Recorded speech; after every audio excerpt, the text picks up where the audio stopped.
So I want to give a few thoughts on the state of politics in this country through what I understand as the Peircegian lens. And remember, there's a caveat because I'm still studying Pirsig's work. So I'm probably going to simplify it too much or make some mistakes, but that's just where I am, so I'm doing my best. So because of social media primarily, and the fact that the built-in flaw in social media and the internet in general is necessarily that it's based on a subject-object understanding of reality, which we know is an incomplete understanding of reality. However, this is still the predominant metaphysics of the West and now of the East with globalism, and it continues, this kind of metaphysics continues the work of the rational knife. Evolution in the subject-to-object metaphysics is to continue to categorize, cut. But now it's happening with the internet and digital networking at a breakneck speed, to the extent that in just a few short years, we've divided this world now into two factions that are rigid cultural immune systems, or at least these things have emerged at the end of the rational knife, or these very rigid systems. And they are not really capable of being transformed. They just kind of hash around all this debris from all this cutting within this cultural immune system. So we know that when a pattern becomes too forceful, it will begin to degenerate, and an equalizing pattern will take its place. And we see this in the Trump-Biden schism. You have someone who appears to be an impulsive hothead. So what is the best thing to replace an impulsive hothead? Is someone who's cold and calculating, and that's, of course, what you see over in the Biden camp. So you've got, so you no longer really have Democrats and Republicans. That's too subtle for this world. There's a lot of crossover with Democrats and Republicans, and historically they've been able to come together in important issues.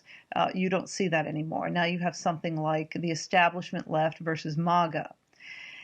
So the natural quality-based evolution that we sorely need in this system isn't happening, and the majority of the population is in one camp or the other.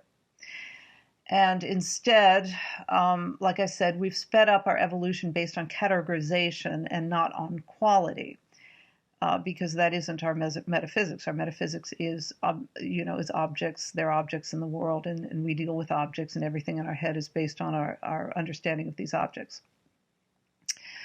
So you end up with two sides that obviously lack quality, that have not evolved in a quality way per se.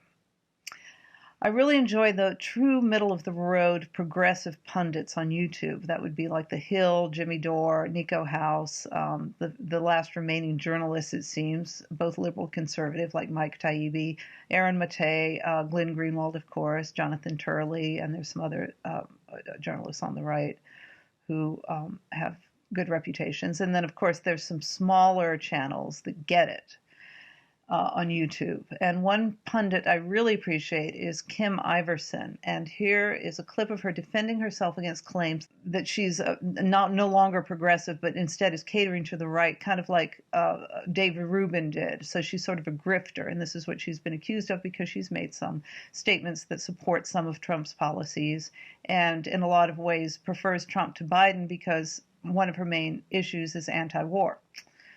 She doesn't love Trump on things like Medicare for all, et cetera, and she thinks potentially Biden might be able to provide that, something closer to that than Trump would. So she's very, she's a policy, she evaluates the policy decisions rather than the figureheads, whereas most of the country is going to be looking at the figureheads and constellating underneath one or the other. And you will certainly see in Dave Rubin that he has, in fact, done this, that he expresses, when you listen to him now, he expresses the standard talking points of the right. And it's a real dead giveaway when Dave Rubin and Fox News have exactly the same opinion. You can only call yourself a progressive if now it feels like, unless you have to agree with everything 100% on the left, and you really ultimately at the end of the day are a Democrat, that you cannot like anything that's going on in the right wing. The GOP is corrupt and evil and immoral. And if you even act like you like anybody on that side, you're just not on our team. That's what it has become. And I absolutely do not agree with that. I completely reject that. I do not play team sports. Politics are not an identity. They're not a religion.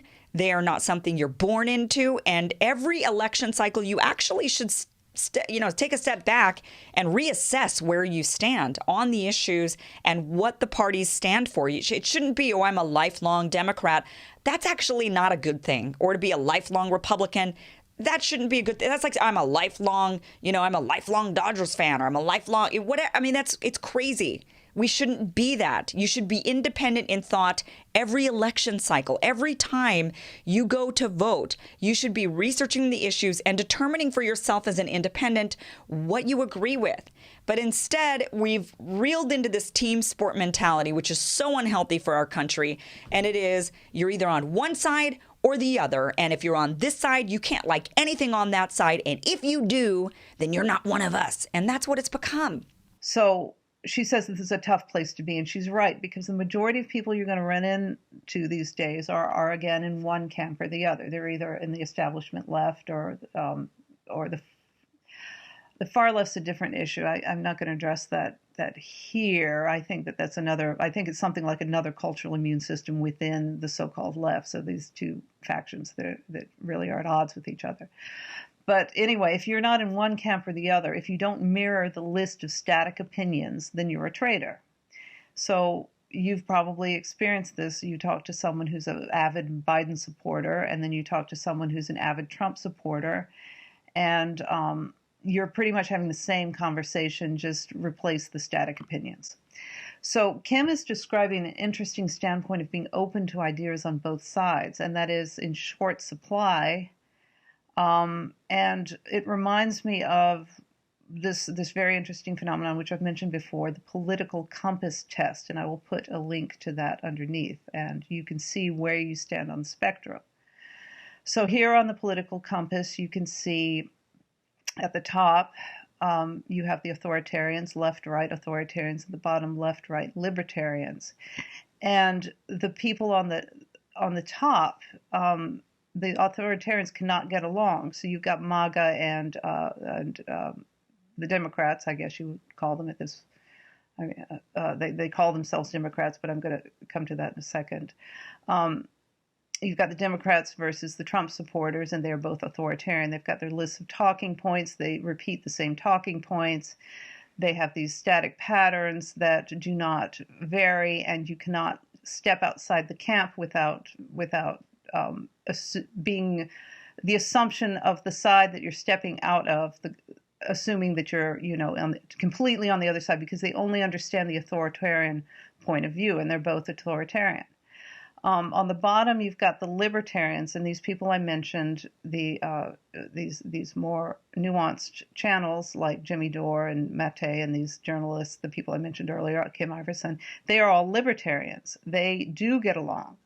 They are roughly around their own set of values, but they can talk.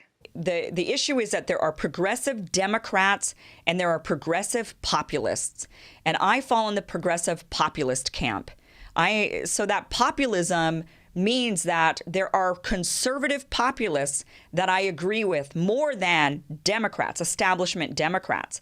So progressive Democrats, they would find themselves agreeing a lot with establishment Democrat folks more than they would any conservative, because they don't have anything in common with them. Whereas as a progressive populist, I would have some things in common with a conservative populist. So yes, there are times that I take on, I guess, right-wing talking points if those right-wing talking points are conservative populist talking points. So that's what this political compass is very interesting, because it demonstrates something that demonstrates being closed to dynamic quality and being open to dynamic quality. So let's look at a key concept from chapter 11 of Lila. So to sum up the evolutionary process in the metaphysics of quality, evolution is the migration of static patterns toward dynamic quality.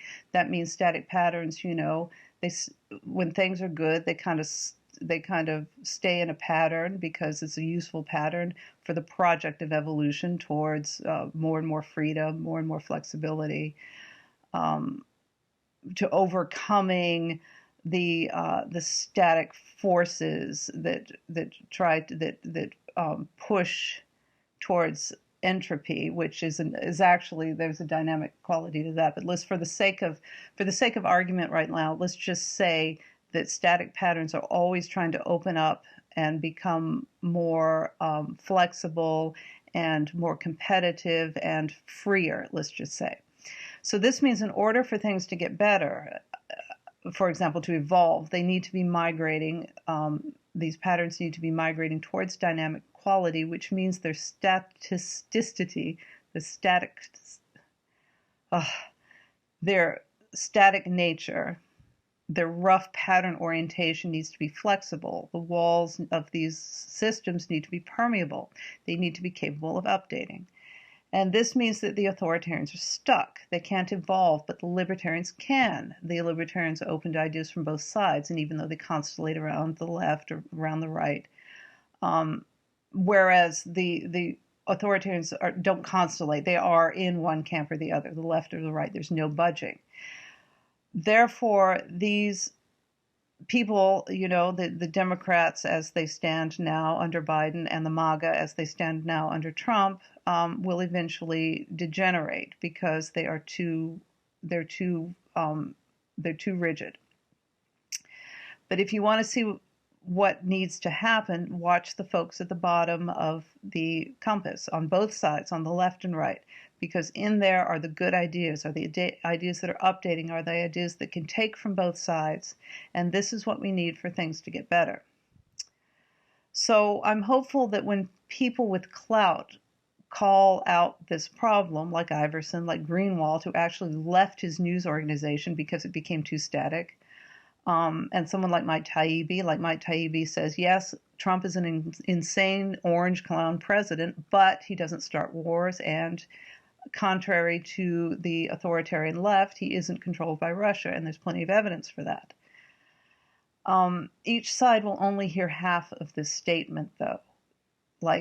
And because Taibbi denounces the collusion narrative, and he denounces Trump, Taibbi is kind of, you could say he's an enemy to both sides. You're going to find lots of press about Taibbi, about how terrible he is from both sides. And one last observation I want to make is that whole walk away movement in which former Democrats see the light. They come to, they are born again and they become Republicans.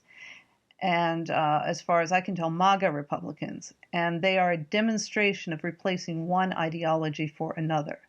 Oh, what I meant to say is on the Democrat camp, you see a lot of establishment Republicans joining that camp, which is another reason that you can't really say Democrats and Republicans. You have to say establishment and MAGA is much more accurate these days. So that's what I meant to say.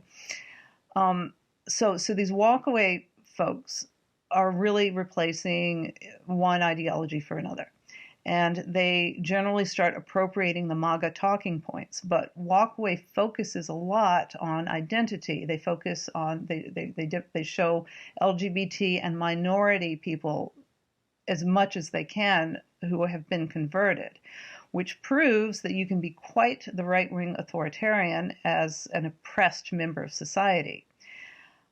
These folks are adopting the same Fox talking points that supposedly the older white men who comprise the right have always done. And now you've got this influx of supposedly oppressed minorities and LGBT into the right with this movement, which should make you realize that I think identity politics has really run its course, and it is hollow. And we all know this, but this is a perfect example. So, by the way, for the few of you who have accused me of being on the right because I maybe made a video about Ben Shapiro, or I'm a big fan of Jordan Peterson, or whatever reason, here are the results of my test. So I hope that made sense, and I will see you next time. Think for yourself. And you don't have to vote on all the same things that the party votes on and agree with everything that they say. They make these long, enormous lists, and there's no way you could agree with all of those things.